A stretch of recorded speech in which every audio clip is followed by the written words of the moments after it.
The MGS6 EV. I've been trying to come up with a way to make the start of this exciting, but if I'm honest, I'm struggling.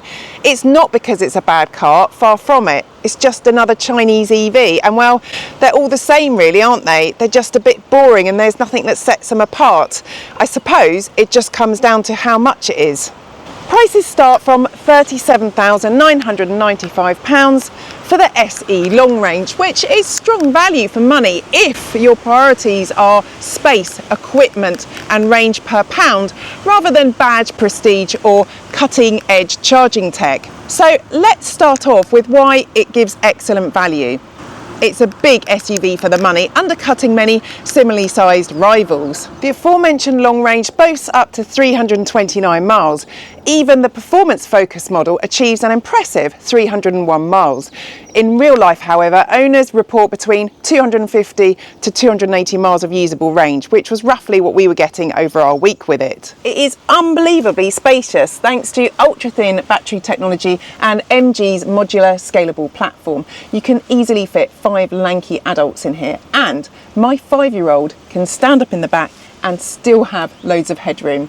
There are also 30 storage areas, including a rather handy large compartment under the centre console, 674 litres of boot space, which extends to 1,910 when the rear seats are folded down, and a frunk with up to 124 litres, handy for all the cables. Even the base model has a high level of equipment as standard, including heated front seats and steering wheel and MG Pilot Assist, which includes a whole suite of driver assistance technologies. Wireless connectivity for Apple CarPlay and Android Auto, and 19-inch alloys. The interior quality is noticeably better than MG's of old, and I'm not just talking about materials but the fit and finish as well, although I do have one problem with it which I'll come to later. More importantly, MG has responded to customer feedback. There are actual physical dials and buttons to control main functions like heating, ventilation and the audio system. Hurrah! The trophy model also features a ventilated 50-watt phone charger, which still works with my phone case on. Not all EVs do that. It's comfortable too, if you're not too tall, mind. My husband, who's 6'3", really struggled to find a good seating position, and although he does like a nag, I did find similar experiences on user forums. It's also very easy to drive, like all the MGs, and there are 5 modes to choose from, all of which adjust the steering and throttle response. And MG have done a good job of tuning the front McPherson and multi-link rear suspension for the UK roads. Despite its size, it's really easy to place on the road and it doesn't feel big to drive. And around town, thanks to an 11.1 turning circle, it's really easy to manoeuvre in tight streets and multi-storey parking spaces. On the motorway, it's perfectly comfortable, although the wind and the tyre noise above 70 miles per hour is quite loud. And on the winding roads, kind of what you'd expect from a big family EV, although what I will say is it feels a lot more mature than the older MGs. The steering is fairly accurate and it's pretty well balanced. It's tidier than the Citroën EC5 Aircross and Smart #5, though the Kia EV6 is a much more rewarding drive. The MGS6 EV uses a braking setup that blends traditional hydraulic brakes, which include large front and rear discs with regenerative braking, plus an integrated braking booster system. And crucially, this is what makes the two systems feel absolutely seamless. The brake pedal itself has a really nice solid feel, and in fact this car is capable of stopping from 62 miles an hour to standstill in less than 36 metres, which is pretty impressive for a heavy SUV. If you prefer to use the brake pedal as little as possible, you can ramp up the regen braking effect up to full 1-pedal mode in the settings. You get a choice of 5 regen strengths, but sadly there are no paddles behind the steering wheel.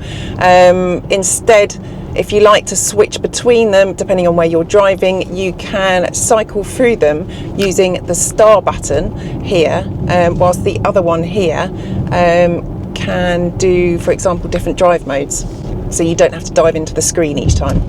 The The range-topping all-wheel drive Trophy dual motor version achieves 266 kilowatts and loads of torque, meaning 0 to 62 can be accomplished in just 5.1 seconds. The single rear-wheel drive long range still offers plenty enough poke for daily driving, up to 180 kilowatts, only taking just over 2 seconds to reach that same sprint time. Maximum speed across both levels is 124 miles per hour. And now I want to address where the value proposition weakens. The charging speed is woeful. It takes 38 minutes to charge from 10 to 80% using a rapid charger. I mean, that was slightly more acceptable 3 years ago when this platform debuted in the MG4 EV, but because that had a 64 kilowatt hour battery, it would only take 28 minutes. And reading user forums, that charging speed is also very unreliable in the winter, even with battery preconditioning. A lot of rivals with bigger batteries and more range to boot still manage to achieve sub 30-minute charge times.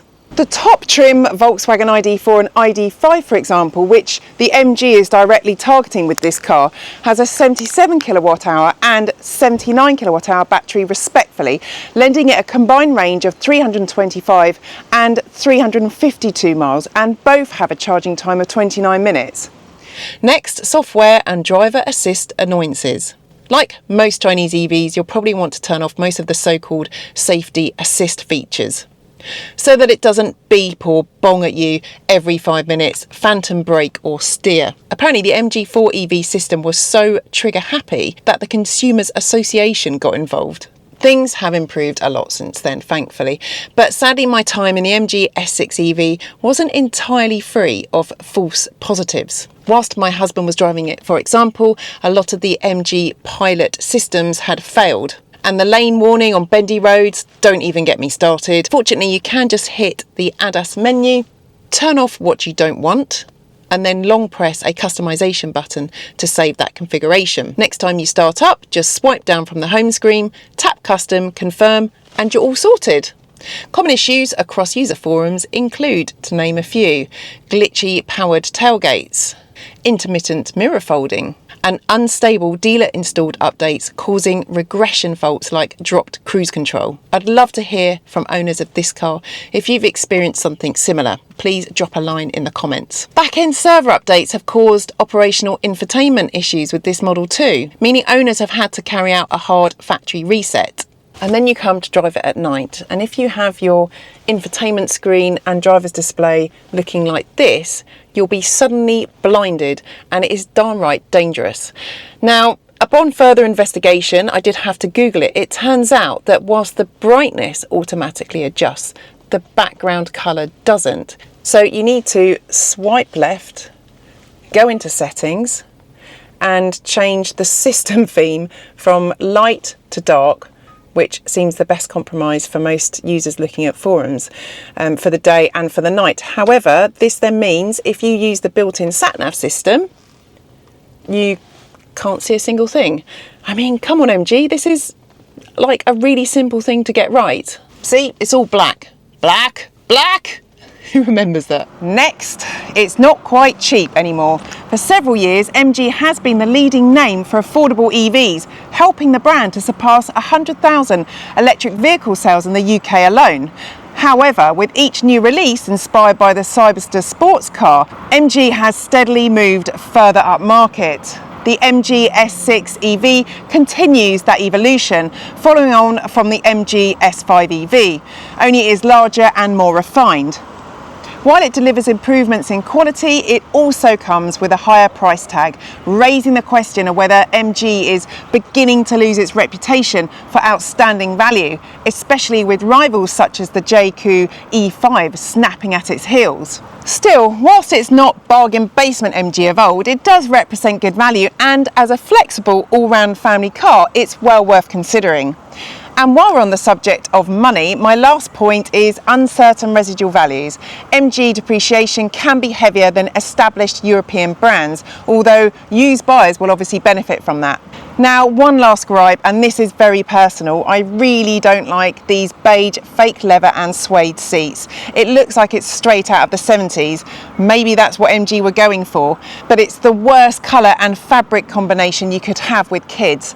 Imagine what that's going to look like in a few months' time. Blech. Now, from the outside, it's pretty bland to look at, and it has that it could be any Chinese EV look about it, but the design is functional. This active grille shutter system, front wheel deflectors, and low air resistance wheel covers contribute to almost 30 miles of range. Impressive. To sum up, the MG faces fierce competition from electric vehicles like the Kia EV5, BYD Seal and C-Line 7 and the XPeng G6. The Citroën EC5 Aircross undercuts the MG in price and is a lot more comfortable to drive, though it is slightly smaller. The Renault Scenic E-Tech, again priced slightly below the MG, is another great European alternative featuring an excellent Google enhanced infotainment system and competitive range, as is the Skoda Enyaq, although it is more expensive. That said, its cabin quality and family friendly features remain the class benchmark. And then there's the VW Group models, which offer century old heritage and better software. The bottom line is that the MGS6 offers maximum practicality for the money. It is probably one of the best family EVs per pound buys right now. It gives you near premium space, lots of kit, decent-ish range and good comfort for noticeably less money than many rivals. But it achieves that partly by compromising on software polish, charging sophistication and badge prestige. If you regularly do long distance charging heavy journeys, then rivals like the Tesla Model Y or the Kia and Hyundai models justify their higher price tag. I hope you found my honest review helpful, and if you did enjoy it, please do like and subscribe because it makes a massive difference to small channels like us.